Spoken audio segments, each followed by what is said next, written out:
Welcome to Morningstar Christian Chapel YouTube channel. Please remember to hit that subscribe button, like button, and the notification bell so you can find out when we go live or post a new video. And be sure to leave a comment about what God has shown you in this message. Thanks, and enjoy the study. All right, shall we open our Bibles this morning to 1 Kings chapter 22.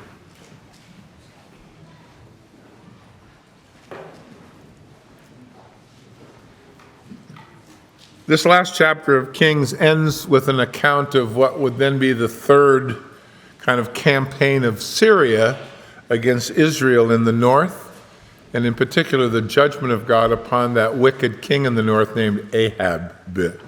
I'm always interested when the Lord repeats himself. I think it's for my benefit, not his. You can find this exact same story that we're going to read this morning in 2 Chronicles chapter 18, and it is there almost word for word. So I find it interesting that the Lord would twice give us the report of that same thing. It must be a lesson we would take to heart. When Solomon died in 931 BC, Israel ran into a political problem, a spiritual one, which divided the nation. 10 of the tribes would head north, would establish their headquarters in Samaria, in Dan and in Bethel. They would begin to worship calves like they had learned in Egypt. Meanwhile, in the south, 2 tribes remained, Judah and Benjamin. During this time of the division, in the north, we call that group Israel. In the south, Judah. In the north, they would last for 209 years till 722 BC. They would have 19 kings from 9 different families. Obviously, impossible to draw Jesus' descendancy through them. That's not where God would put his name. And then they would be overthrown by the Assyrian world empire at the time, never to be allowed to be reconstituted. They would then have to go south again to Jerusalem and to the place where the Lord had put his name. In the south, called Judah during this time, there was 20 kings in all, 8 of them good kings, so they lasted quite a bit longer. They all came from one family. It is certainly the descendancy through whom you can come to Jesus. But eventually they also fell, but not to be destroyed forever. They were taken into captivity for 70 years to Babylon, so they might learn that the Lord was the Lord, not to worship these false gods and all. And in 536, after 70 years of captivity of the Babylonians, they were allowed to go home again, and God began that work again with the nation in earnest. While you're reading the books of Kings and Chronicles, be careful that you remember in the north is Israel, in the south is Judah, because sometimes you get the names of the kings, and sometimes they have the same name, but they're different kings. In fact, if you look at verse 2 here, you will see very clearly that Jehoshaphat is the king of Judah, and he went down to meet the king of Israel, who happened in the context to be Ahab. So let's start at verse 1. We read now, after 3 years had passed without a war between Israel and Syria, Israel to the north, it came to pass in that 3rd year that Jehoshaphat, the king of Judah, went down to visit the king of Israel. And the king of Israel said to his servants, "Do you know that Ramoth in Gilead is ours? But we hesitate to take it out of the hand of the king of Syria." And so he said to this king from the south, Jehoshaphat, "Would you go with me to fight Ramoth Gilead?" And Jehoshaphat said to the king of Israel, "I'm as you are, my people as your people, my horses as yours." So 3 years after the latest tension between the north and Syria, wicked King Ahab decides he's going to go get back a part of the land that had been taken from him, which is to the east of the Jordan, at that time named Ramoth Gilead. He was on good terms with Jehoshaphat. Now, Jehoshaphat was one of the good 8 kings, a very, very good king. Ruled for a lot of years, did a lot of good things. He was from the south, from Judah, where the Lord had left his name. He had come up to visit Ahab. They were friends. And here's where at least some of the difficulty begins, because he's asked by this wicked king to help him in his fight. And Jehoshaphat, without blinking an eye, said, "Sure, whatever you need, I'll give it to you." It is a strange alliance, if you will. this good king with this very wicked king. It would, in the story, nearly cost him his life, but he was a good man. In fact, if you go forward in the chapter to verse 43 and verse 44, the Lord says of him, he's a good king. He's a godly man. But sometimes he's a dumb guy. He doesn't pray like he should before he acts. He doesn't listen when the Lord speaks oftentimes. We are told in several places he left the places of worship in the high grounds, if you will, the groves that the idolater would worship in. So he had a lot of weaknesses, but yet he was a good man. And I'm always very encouraged when the Lord said he's a good man, he's a dumb guy. Because that's me. I want to serve the Lord, but I'm not so smart, you know. I don't always do the right thing. I suspect you're feeling better now, aren't you? Because the Lord is good to dumb people who want to do right before the Lord. And so here's a lesson of a fellow that he's in the wrong place, in alliance with the wrong people, really acting upon the wrong impulse, isn't listening to the Lord's word. He has that problem from time to time, but yet everywhere you read, he's a good man. He's a godly man. God has his hand upon him. So we have this relationship now between the northern king, Ahab, wicked guy, and Jehoshaphat, who's coming up from the south to meet with him, and then gets this request to help him in this fight against what the guy in the north thinks is his, and he should get some help. And I'm always interested that there's this inconsistency between the Lord's direction and then kind of, he goes with this guy anyway. There's a lot of lessons like that in the scriptures about being careful not to be unequally yoked together with unbelievers, because that's certainly the case here. And you can certainly cause a lot of grief for yourself if you're standing with the unbelievers, right? Fellowship is for the church. The world is for outreach, right? So we come in for fellowship, but we go out to serve, to reach out.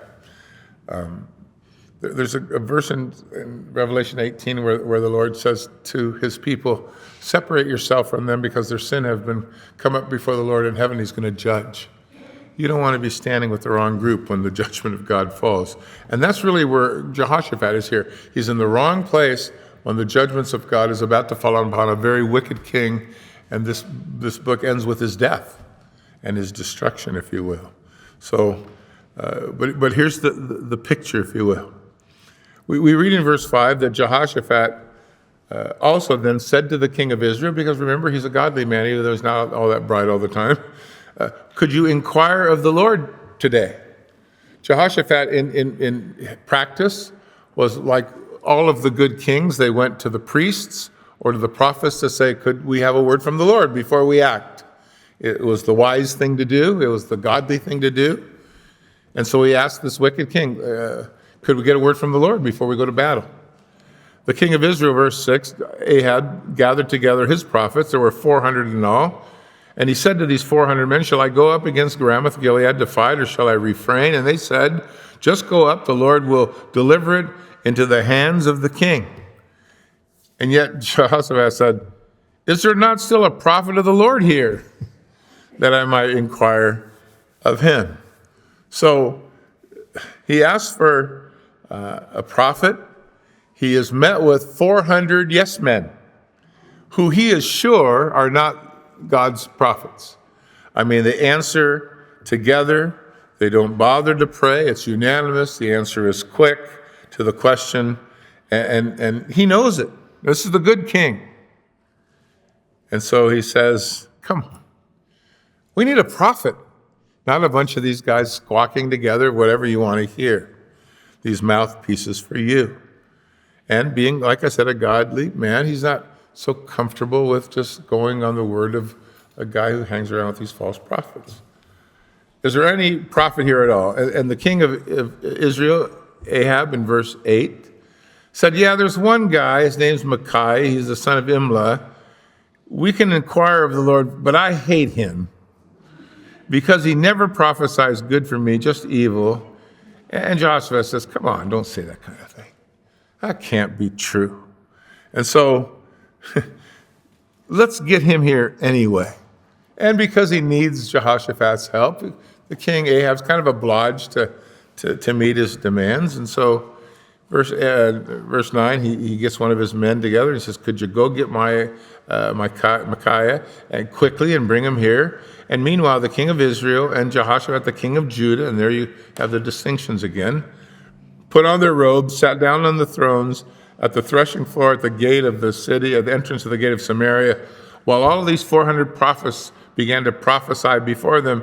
And one guy in particular named Zedekiah had made horns out of iron for himself. And he came out and said, thus saith the Lord, with these ye shall gore the Syrians until they are all destroyed. And all of the prophets began to say, go up to Ramoth Gilead and prosper, for the Lord will deliver it into the king's hand. And so while the messenger was sent for the true prophet, in the meantime, these false prophets put on their acts before the kings who were sitting around in their royals' robes in the judgment seat at the gate of the city. Just, what a pomp and circumstance. And then there's one guy who apparently had his acting license, Zedekiah. He's marching around acting like he's a bull or something. And this is supposed to impress everyone. Well, meantime, verse 13, the messenger shows up at Micaiah's house, and he says to him, now listen, the words of the prophet with one accord are encouraging the king, so please, let your word be like the word of them, and speak encouragement. And Micaiah said, as the Lord lives, whatever the Lord says to me, that's what I'm going to speak. So he arrives with what he thinks is good advice. Come on, don't undermine this thing. Be a team player. Run with the crowd. Come on, buddy. Don't rain on the king's parade. He wants to go fight. We're with him. And Micaiah is making no such promises, because here's a man that loves the Lord in a time when very few people do, when the nation is in the north, is absolutely on the skids. And, he can't just commit to just pleasing someone. He wants to be faithful to the Lord. He wants to please the Lord. In any event, verse 15 says they brought him to the king. And the king, Ahab, says to him, now, Micaiah, shall we go to war against Ramoth Gilead, or should we refrain? And he says, well, go and prosper, for the Lord will deliver you into the hands of the king. I just think about this guy walking in front of 400 people, 400 who hate you, eyeing you with contempt, scornfully so. One guy with the horns of his lion still on his head. The king looking at you, he just can't stand you. And yet, he has to ask you this question because he's got that other king that he needs his help. Now, obviously you can't, words don't convey emotion, but this is very much said in mockery. His manner, his presentation, probably his voice and his facial expressions make that clear. You say, well, how do you know, Pastor? Because I read the next verse. That's usually a great way to know stuff. Read the next verse. So, hey, I want to be with the prophets. Go ahead, go, buddy. You're going to be fine. Yeah, you'll be fine. And the king says to him in verse 16, how many times shall I make you swear that you tell me nothing but the truth in the name of the Lord? My answer was, he probably has never said that to him because he doesn't want to hear from this guy. But he wants to make it look good because he's got a king over there, our good king, not so smart always, but good king, he needs to leave an impression upon. So he goes through the act. I really want to just know the truth.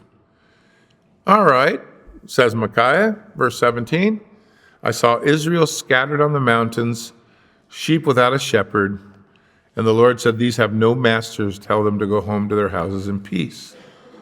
And the king of Israel turned to Jehoshaphat and said, didn't I tell you? All you'll do is prophesy evil, not good. And Micaiah said, verse 19, wait, I'm not done yet. Well, that's not what it says, but that's what he's saying. Therefore, hear the word of the Lord. I saw the Lord sitting on his throne. All of the host of heaven were standing by, some on his right hand and some on his left. And the Lord said, who will persuade Ahab to go up so that he might fall at Ramoth Gilead? So one spoke in this manner, another spoke in that manner. And then a spirit came forward and stood before the Lord and said, I will persuade him. And the Lord said to him, in which way? He said, I will go down and be a lying spirit in the mouths of all of his prophets. And the Lord said, you shall prevail, persuade him, and you shall prevail. So go out and do it. And so look, says the prophet. The Lord has put a lying spirit in the mouth of all of these prophets of yours, and the Lord has declared disaster upon you. Oh my goodness. This guy is bold, isn't he? I mean, I try to put myself in his shoes. He's standing before a radically violent man with, he's trying to keep up his reputation in front of a fella he wants to impress and get his help for. And all he's getting is a mouthful of, you're in trouble, buddy.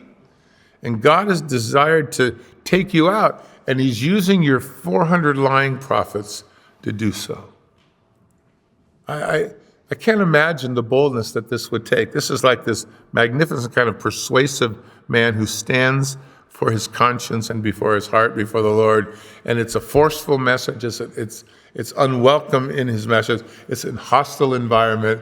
I think in many ways that's you going to work tomorrow, or you hanging around with your families. You can get to a place where you're the odd man out, and yet everything seems to against you, and yet you have God's word, and you're serving a God who's alive, who loves you, has done great things in your life, and now wants you to be his representative. But there's a measure of, wariness, but not with this fellow. He speaks out. We read in verse 24 that the immediate response of the guy with the horns on his head was to go over and slap him in the face. Which way did the Spirit from the Lord go from me to talk to you? And the prophet said, well, you'll see on the day when you run into your inner chamber to hide. Or you think you're tough now, but you're not going to be tough in a few minutes from now. And he speaks about the fear that is coming upon this fellow. So the result, verse 26, is that the prisoner, the king says to his guards, take him to Ammon, the governor of the city, and to Joash, the king's son, and tell them that they should put this fellow in prison, feed him the bread of affliction and the waters of affliction until I come in peace. And Micaiah says to him as they're hauling him out, if you ever return in peace, then the Lord hasn't spoken to me. And before he gets out of earshot, he says to all of the people, you be careful, take heed. You're heading in the wrong direction. So Ahab is warned for the who knows how manyth time. He defies God's word yet again. We have our buddy Jehoshaphat sitting in a chair, the good guy who's not so smart all the time, who knows better, hearing from the prophet of God, this is a bad idea. Defeat's coming, the king's dying, the people are going to run for their lives. And then we have the prophet being hauled off to prison because he spoke the words of the Lord and suffered for it rather than hung around the powers that be and avoided the shame that might have come. Ahab would soon be removed because God's word stands fast. And the last word of the prophet is to just everyone who listens, be careful, because the path you're on is not going to bring you life. It's an interesting picture of the difficulty that we can face standing before the world. At the Diet of Worms years ago, when Luther was brought in to recant all that he had written and said about the gospel and the world and the government for that matter, but especially their lack of faith in Christ, they told him that if he wanted to survive it, he should take it all back. One of the things he said that came out in that historical context was he said, it is neither safe nor is it wise to do anything against your conscience. The Bible teaches us that we have a conscience that is a gift from God that begins to push us in the right direction. You're just not at peace with it.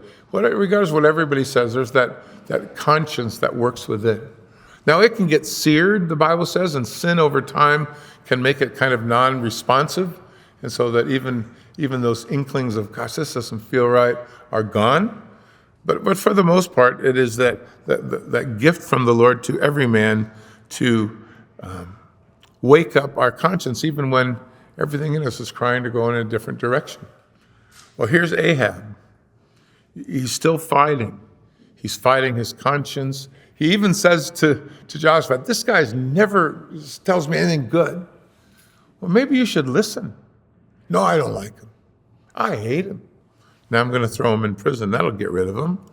Well, it might get rid of him, but it's not going to get rid of what he says. When Ahab, in the previous couple of chapters, and you can read it for yourself, met with Elijah, who was around at this time, Ahab had wanted to buy a plot of land next to where his palace was, and a fellow named Naboth owned it, but he didn't want to give it away because in the Old Testament, land was to stay with the family for generations and passed along. So he said, I can't give it to you. It's family land. So Ahab, rather than, trying to bargain or maybe wait on it or just forget about it, decides he'll just kill the guy. And then he just takes his land from him. And so the Lord sent Elijah to him to kind of get in his face and say him, the Lord knows what you're up to, and you're not going to make it through all these things. But he said to him in chapter 21, verse 20, just a couple of verses back, how did you find me? And Elijah said, I found you because you're wicked before the Lord. The Lord knows what you're doing. And in chapter 19, the Lord had said through Elijah to this king, when you die, the dogs are going to gather around the chariots and lick up your blood. So not only specifically you're dead, God knows what you're doing, and now this prophet, don't go, or going, you're going to die. God is going to take you out. It is God's plan to take you out. You're not going to go any further than this. And his response, I hate this guy. He's fearless, he's incorruptible, he's honest. Conscience will always stand in the way of you going where God doesn't want you. Your Ramoth Gilead, if you want. I'm going to go there and take what's mine. Well, not if God hasn't called you. And 400 people might tell you to do it, while only one tells you not to, but I would listen to the Lord, not the public, because it is certainly the one that we're going to answer to. So Ahab has practiced shutting off the conscience and the voice of God for a long time, but now, even in the face of tremendous clarity, the last couple of chapters, he's still willing to go the wrong direction. So he throws his conscience into prison. And he summons his men and his forces, and he said, let's head for the battlefield. Verse 29, and so the king of Israel, that's Ahab, Jehoshaphat, the king of Judah. And by the way, why is Jehoshaphat going after hearing all that? He's a good guy, but he's not very bright sometimes. He goes up to the battleground there on the east of the Jordan, Ramoth Gilead, and now Ahab says to Jehoshaphat, I think I'll disguise myself going into battle. Why don't you sit up there in the king's robes? And so the king of Israel disguises himself. Now this is dumb. I think I'll just dress up as a soldier if you don't mind. Why don't you just go out there and look like you're the king? Yeah, this is brilliant. But I think this is a guy that understands that this very well could be the word of God, but he's not listening to it. He's going to somehow beat it and get around it. And the words of the prophet were ringing in his ears. And I think, with that being said, that's the reason for the ruse here, right? And Jehoshaphat, come on, buddy, wake up, have some coffee. This guy's not listening, but he's a good guy. Understand, everywhere in the Bible, God said he's a good man, he's a godly man. But he's not always so smart. Verse 31, the king of Syria, who was coming out to fight him, had the commanders of 32 captains of the chariots. They came with a huge army. And his word to them was, don't fight with anyone, small or great. Go get the head of the snake, if you will. Go get the head of Israel. Take him out. That's all we're interested in. Verse 32, and so it was when the captains of the chariots saw Jehoshaphat, they said, there's the king of Israel. So everyone turned and began to fight against him. And finally, Joshua came to his senses and started, hey, it's me. Got rid of the robes, And it happened when the captain of the chariot saw that it wasn't the king of Israel, then they stopped following him. And so, I think at this point, Jehoshaphat, well, he barely escapes a very foolish alliance and a participation. But I think he finally went, yeah, this was a bad idea. Maybe like we come to church sometimes. We've had a bad week. Well, he had a bad week. But here's the deal. No one can hide from God. Disguise yourself all you want. He knows exactly what you're up to and where you're at. And so if you watch this battle unfold, you might say, hey, he got away with it. All the armies went after him, but he got away with it. But wait, not so fast. There's more. Verse 34 says this. It's a great verse. Now, a certain man drew a bow at random, and he struck the king of Israel between the joints of his armor. He turned then Ahab to the driver of the chariot and said, turn around, get me out of the battle, I'm wounded. But the battle was increasing that day, and the king had to prop himself up in the chariots facing the Syrians, and by nighttime he had died as the blood ran out of his wound into the floor of the chariot. And as the sun was setting, a shout went throughout all of the land, and everyone just said, the battle's over, everyone go home. And they did. So the king died and was brought to Samaria, where they buried him. But then someone was washing out the chariot at a pool in Samaria, and the dogs came to lick up his blood, while the harlots bathed, according to the word of the Lord, which he had spoken back in chapter 19. I love verse 34. Because unless you know the Lord, you will say of Ahab, that is one unlucky guy. Imagine being that you have a bow and arrow and you're bad at it. Over there somewhere, there you go. I took a shot. And rather than, missing like you would normally do, it finds its mark in between the shoulder blades of a king who is running away. And it literally gets him bleeding, and the battle is so strong it can't get him out of the battlefield. And before the evening comes, he's dead. I mean, talk about bad luck. Or talk about how the Lord will accomplish exactly what he said. Go back and read 1 Kings, I think 19, verse 21, where that prophecy is made about how he will die and what will take place. It is never safe and it is never wise to sin against the conscience that God has given to you. And Ahab is proof of that. Luther had it right. In the end, your conscience before God will either make you a victor or bring you to judgment.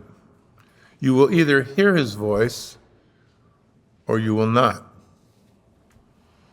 If Ahab's death speaks of an unwilling to hear from God, though God often speaks, then I think the prophet shows us how glorious your life can be if you're willing to be the odd man out and stand up for the things of God. And that's certainly what we've been called to do in this generation.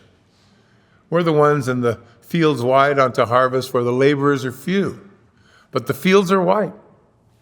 And yet to go out and harvest, you're going to have to stand up and be pretty much in the minority. But obedience to the Lord and a conscious awareness of his presence can give you great boldness and confidence. Micaiah, this prophet, was a great witness despite his situation. He stood alone. He was faithful to the Lord despite the ridicule and the insults and even the punishment that followed. He was obedient to him, though it looked, at least in the short term, that the result of his obedience was darkness and dungeons. But there he was, shining a light of God's word that no evil or human tyranny could extinguish. One little short story, 3 people. Ahab, wicked guy. Jehoshaphat, loves the Lord, dumb guy. Most like the rest of us, I think. And then Micaiah, the godly prophet, who stands his ground in faith and represents the Lord well, and God uses him mightily. We were in Oxford, England, a few years ago, and outside the school on the cobblestones, there is a mark on the floor and on the wall where Hugh Latimer and Nicholas Ridley were burned at the stake during the reign of bloody Mary I of England, who ruled, I think, from 1553 to 1558, not very long. But on October the 16th, 1555, both of these men were killed for speaking out for Christ. And they were killed along with Lady Jane Grey, who was being kept in the Tower of London. Her husband was killed before her eyes, and then at 17 she was beheaded, all on the same day, all for their faith. When Latimer, who was one of the great reformers of the 16th century, was preaching one day before Henry VIII, history records that Henry VIII got furious over the message. It was a gospel about sin and repentance and the cross. And when he was finished, he called Latimer and he said to him, "You come back next Sunday and do a message that is more pleasing, and you bring your apology to the king and to the people." The next week, Latimer returned, and history records the king saying this, "You, Latimer, dost thou know before whom thou art to speak this day? Before the high and the mighty monarch, the king's most excellent majesty, who can take thy life away if thou offendest. So take heed that thou speakest not a word that may displease." With that, Latimer stood up and he said, "The Lord spoke to me this morning. And he says to me, dost thou know from whom thou comest and upon whose message thou art sent? You stand before the great and almighty God, who is all present, and he beholdeth all of your ways, and he is able to cast your soul into hell. Therefore, be careful that you delivereth the message carefully." Latimer then preached the exact same sermon he had the Sunday before. The court stood in awe, like, what in the world is going to happen to this guy? Everyone is dismissed. The king called Latimer up in front of him, and he said to him, "Where did you get this boldness to speak before your king in this manner?" Latimer said this, "I've just discharged my duty and been obedient to my conscience before the Lord." The king took his hand and said, "Blessed be God that would give me so honest of a sermon." And he let him live. But the next person who came along burned him at the stake. When he was dying, history records that he looked over to Nicholas Ridgely and he said, "Be of good comfort, Master Ridley. Be the man. This day we light such a candle of fire of God's grace that I hope in England will never be put out." And he died.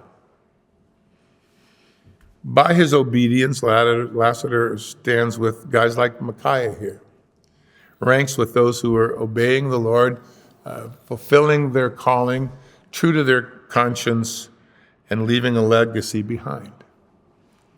It's like Joseph, who said to the temptress who came and tried to seduce him, "How can I do this great wickedness and sin against God?" And he took his stand.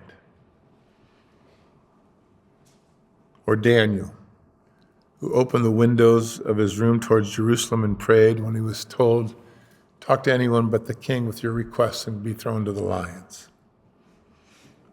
Or he stood with John the Baptist, who opened his mouth against Herod and his illegitimate relationship with his wife Herodias, and he loses his life. In the end, what looks like a lonely minority is always a majority in the Lord. Ask yourself this, what happened to these 400 prophets? Don't even know what their names are. I know they were wrong and in opposition to God's will. And then there's this prophet who still stands as a man who rings true the word of God, though it cost him much. Ahab's son will follow him to the throne. You can read about him in the last 3 verses or so. He'll be as bad as his dad. How important we as parents give our children the model to follow. I think in the society in which we live, we could use a revival in Christian consciousness and faithfulness to God.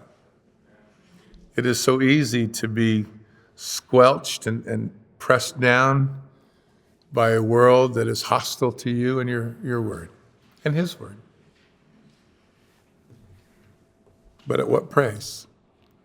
John Bunyan was in the Bedford prison when he was offered a release, and they said to him, "We'll let you out of prison. All you have to do is quit preaching in the name of Christ." He said to the court, "Moss can grow on these eyebrows before I surrender my principles and violate my conscience." Years later, in prison, he would write Pilgrim's Progress. You've probably read it. It's an allegory, but he had a character in the allegory named Mr. Honest, because he believed he had to just tell the truth of God's word to people.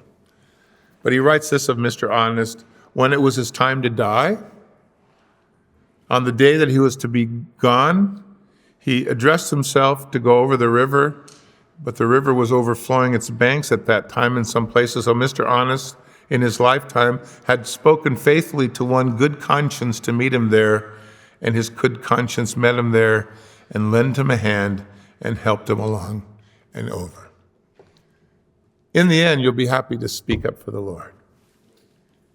Micaiah did. Ahab died. Jehoshaphat hopefully went home wiser, not so quick to fall again. But I think the Lord is looking for some voices for him. And you can be that voice. It won't be easy. You probably won't be welcomed with open arms. But there'll be a rejoicing in heaven. And your God will be more than pleased. And he can use you in greater ways than you ever imagined. Just speak up. Shall we pray? Lord, how thankful we are this morning for lessons like this, just one chapter. We get to meet all of the participants, the wicked man in power, the good man in conflict, and the prophet with conscience blazing within, determined to do what is right and to speak for you. We get to see the reactions, the decisions, and the conclusion, all in one chapter, in just a few verses. Our life, I guess, in many ways, Lord, is like that. We are called to speak up, to share your word, to not be afraid or intimidated or ashamed, to be bold, even when we are sent as lambs amongst the wolves. And yet you promised to go before us. And as you kept this prophet, and you kept that king from Judah, and you destroyed this wicked king in the north, you'll have the last word. Your kingdom will rule forever. But may we never be ashamed of you. And may our life matter, have great impact, and may we with love share often all that you have done for us, and your offer to those who don't know you this morning, what you can do for them. Use each one of us, Lord, we pray. Shall we stand?